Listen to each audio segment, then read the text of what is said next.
মায়ের দুয়ার কারণে যিনি ওলি হয়েছে ওই বাইজিদ বুস্তামি রহমাতুল্লাহ আলাইহি, উনি বলে আমার ওই জামানার পূর্ববর্তী জামানার আরেকজন ওলি যার নাম হযরতে হাসান বসরি রহমতুল্লাহ আলাইহি। হাসান বসরি রহমতুল্লাহ আলাইহি বিবাহ করেন নাই। উনি ইবাদত করতে পাহাড়ের গুহায় গুহায় যায় যায় আহরণ করতেন, অবস্থান করতেন। হযরতে হাসান বসরি যখন এলাকা ভিত্তিক যায় গুহার মধ্যে ইবাদত করেন, এলাকার মানুষ হাসান বসরির কাছে যায়, হুজুর আপনি কেন লোকালয়ে আসেন না ইবাদত করার জন্য? উনি বলে, বাবা লোকালয়ে ইবাদত করতে গেলে আমার বড় কষ্ট হয়, মানুষ আমারে বড় কষ্ট দেয়, বড় আঘাত দেয়, এজন্য আমি লোকালয় ছাইরা দিয়া এমন একটা জায়গার মধ্যে ইবাদত করতে আসি যেন মানুষ আমারে আঘাত না দেয়, ডিস্টার্ব না দেয়। হাসান বসরি রহমতুল্লাহ আলাইহি ডাক দিয়ে কই, বাবারা তোমরা আমাকে ডিস্টার্ব করবা না, আমি এই জায়গার মধ্যে ইবাদত করি।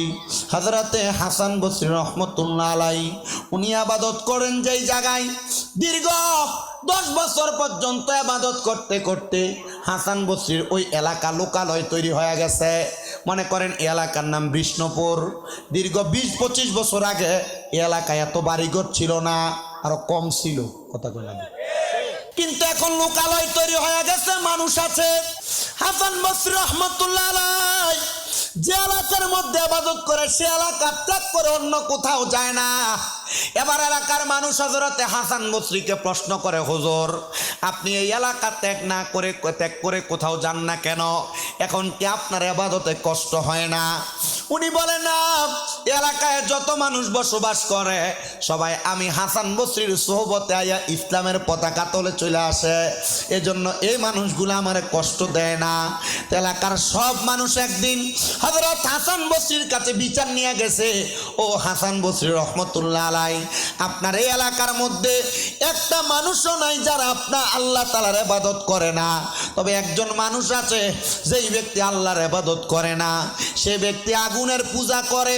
হযরতে হাসান বসরি রহমতুল্লাহ আলাইহি বলে, বলো কি ওই ব্যক্তি যদি আগুনের পূজা করে আল্লাহ তাআলার অনুকরণ না করে তাইলে সে তো মারা যাওয়ার পরে আর নাজাত পাবে না, সে তো মারা যাওয়ার পরে যে আগুনের পূজা করে আগুন তারে ছাড় দিবে না।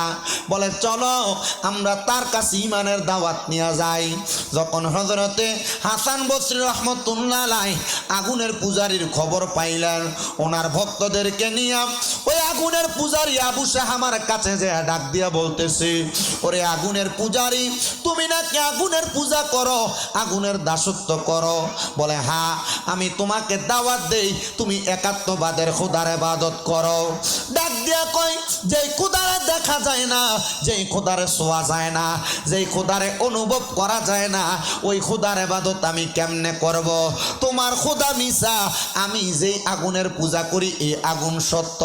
হাসান বসরি তো বড় মাপের কামেল ওলি, ডাক দিয়া কই, এ আগুনের পূজারি শুনে নে রে আবু শাহামা, তাইলে চলো তোমার খোদা সত্য না আমার খোদা সত্য, একটা প্রেমের খেলা হয়ে যাক। মনে রাখবেন যারা নবীর সাচ্চা পাক্কা প্রেমিক তারা মরে না, তাদের প্রেমের খেলা দুনিয়াতেও মানুষ দেখে, আখিরাতেও তারা প্রেমের খেলার কারণে আল্লাহ তাআলার কাছে বাস্তব একটা নিদর্শন হিসাবে মানুষকে দেখায়া দিয়া যায়।